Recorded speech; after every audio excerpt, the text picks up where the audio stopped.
शेतकरी मित्रांनो, बऱ्याचदा आपण काय करतो की खत टाकत असताना ड्रिपने खत सोडत असताना काही चुका करतो आणि ह्या चुकाचा परिणाम आपल्याला फार मोठ्या प्रमाणात भोगावा लागतो. आता पहिल्यांदा एक गोष्ट लक्षात ठेवा, आपण अनेकदा आपल्या पोस्टच्या माध्यमातून फेसबुकवरती आपण वारंवार एक गोष्ट सांगितलेली आहे की कॅल्शियम नायट्रेट आणि कॅल्शियम नायट्रेटमध्ये कुठलंही फॉस्फेटयुक्त खत तुम्ही मिक्स करू नका. याचं काय कारण आहे तर ते या व्हिडिओच्या माध्यमात आपण बघणार आहोत. आता हे बघा, कॅल्शियम नायट्रेट आणि 60-61 ही जी दोन खतं आहेत. आता 60-61 मध्ये फॉस्फेटयुक्त खतं आहे आणि हे कॅल्शियम नायट्रेट आहे. आता जर हे दोन जर एकत्र जर मिक्स केले तर फॉस्फेटयुक्त गाळा तयार होतो. त्याच्यामुळं काय होतं की आपला ठिबक चॉकअप होतं आणि म्हणावा तसा रिझल्ट आपल्याला त्या ठिकाणी मिळत नाही. आता खरंच हे असं काही घडतं का, याचं आपण एक उत्तम उदाहरण किंवा एक नमुना आपण या ठिकाणी बघणार आहोत. पहिल्यांदा आपण काय करू, कॅल्शियम नायट्रेट पाण्यामध्ये टाकू आणि कॅल्शियम नायट्रेट पाण्यात टाकल्याच्या नंतर त्याला पूर्ण विरघळून घेऊ आणि नंतर 60-61 जे आहे तर ते त्याच्यामध्ये आपण काय करणार आहोत तर टाकणार आहोत. पहिल्यांदा आता माप बघा, बरोबर आपण एक झाकण काय केलं, याच्यामध्ये कॅल्शियम नायट्रेट टाकलेलं आहे. आता कॅल्शियम नायट्रेट टाकल्याच्या नंतर त्याला आपण चांगल्या प्रकारे हलवून घेऊ, जेणेकरून की कॅल्शियम नायट्रेट पूर्णपणे पाण्यामध्ये विरघळेल. आता हे बघा,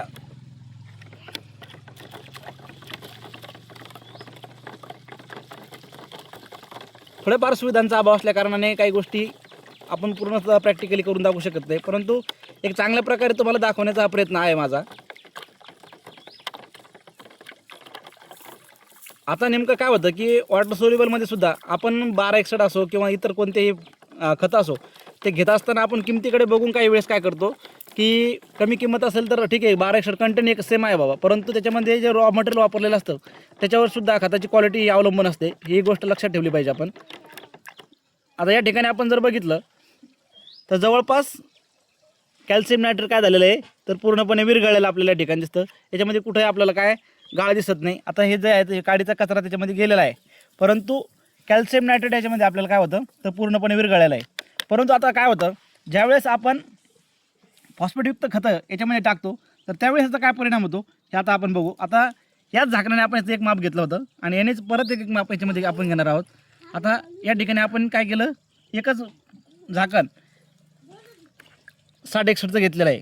आता 60-61चं घेतल्याच्या नंतर काय परिणाम होतो ते आपण बघूया. आता यालासुद्धा आपण काय करणार, पूर्ण विरघळेपर्यंत हलवून घेऊ याला आपण.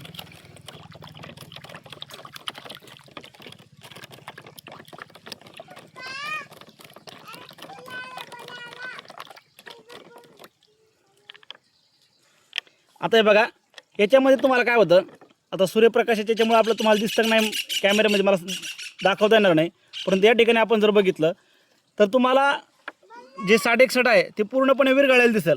परंतु याच्यामध्ये जर बघितलं तर बारीक सूक्ष्मकण तसेच आहेत. म्हणजे काय तर याचं काय झालं की कॅल्शियम नायट्रेट आणि 60-61 याचं फॉस्फेटयुक्त गाळामध्ये काय होतं तर हे जमा होतं आणि आपलं जे ठिबक आहे तर हे जर आपण एकत्रितरित्या सोडलं तर ठिबक काय होतं तर ठिबक पूर्णपणे चॉकअप होतं. आणि फवारणी करताना बरेचदा आपल्याला एक अनुभव आला असेल की आपण जर हे दोन मिश्रण जर एकत्रित जर मिक्स केले तर बऱ्याचदा काय होतं की तुमचा नवजल जो आहे तो सुद्धा बंद होतो.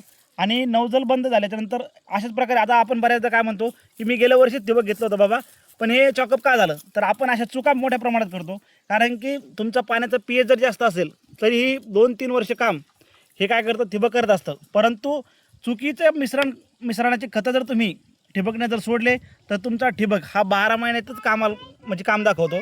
जेणेकरून की आपण चुकीचं मिश्रण करू नका. हे बघा, आता बराच वेळ झाला आपण हे पाण्यामध्ये टाकलेलं आहे, परंतु याच्यामध्ये जे बारीक कण दिसतात हेच कण तुमचे काय होतात की ठिबक चॉकअप होण्यासाठी कारणीभूत ठरतात. आता मग कॅल्शियम नायट्रेट, आता बऱ्याचदा काय होतं की आपल्याला फवारणी करायचा खर्च वाचावा किंवा लेबर भेटत नाही आहे, यामुळे आपल्याला अनेकदा काय करावं लागतं की वेगवेगळ्या प्रकारचे औषधं जे आहेत ते मिक्स करावे लागतात. मग त्यावेळेस आपण काय करायचं माहिती आहे का की चिलेटेड कॅल्शियम जर असेल तर चिलेटेड कॅल्शियममध्ये आपल्याला मिक्स करता येतात. कारण की चिलेटेड कॅल्शियम अशा प्रकारे कुठेही गाळ तयार करत नाही, हे लक्षात ठेवा. आणि आपण एवढं हलवून सुद्धा शेवटी काय राहिलं तर या पाण्यामध्ये शेवटला गाळ तसाच खाली साचलेला राहिला. तर अशा प्रकारे आपण चुका करू नका, यासाठी हा व्हिडिओ बनवण्यात आला. व्हिडिओ जर आवडला तर शेअर करायला विसरू नका, लाईक करायला विसरू नका. आपल्या शेतकरी मित्रांपर्यंत व्हिडिओला पोहोचा, जेणेकरून त्यांच्याकडूनही चुका होणार नाही. कारण की लाखो रुपये खर्च करून आपण ठिबक बनवतो आणि कितीतरी आपण एक फक्त हे सगळे खतं मिक्स ज्यावेळेस करतो, आता एक धरून घ्या, कॅल्शियम नायट्रेट असो किंवा 60-61 असो, ही 2 खतं आपण मिक्स करून फवारणी करतो. फक्त आपल्या मनाला समाधान असतं की आपण ही फवारणी केलेली आहे, परंतु याचा कुठेही आपल्याला म्हणावा तसा रिझल्ट भेटत नाही. ही गोष्ट लक्षात ठेवा. धन्यवाद.